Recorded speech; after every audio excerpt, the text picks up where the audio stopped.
Hello and welcome to Wartorn Chariots. My name is Bobby Reed. Today I'm going to be teaching you how to open a bottle of champagne with a K-bar.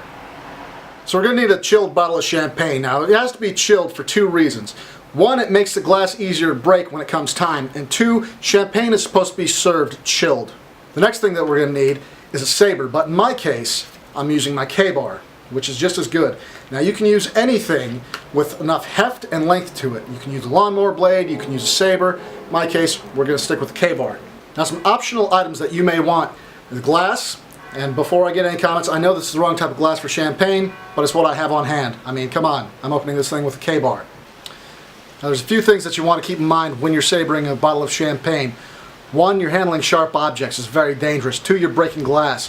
Three, there's a lot of pressure behind that cork. There's about 5 to 6 atmosphere of pressure, or 90 psi. That's roughly equivalent to 3 times the pressure that's inside your car tire.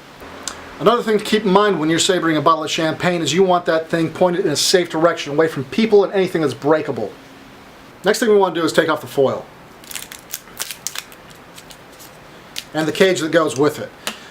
Now a nice little fact is that this cage requires about 7 twists typically to take off. 1, 2, 3, 4, 5, 6, 7.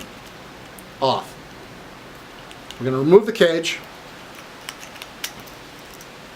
We're going to find one of 2 seams that are on this bottle.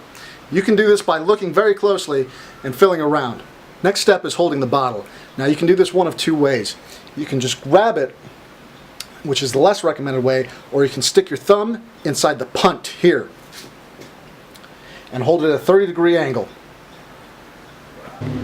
Now you're going to place the knife on the bottle with the sharp edge away from you.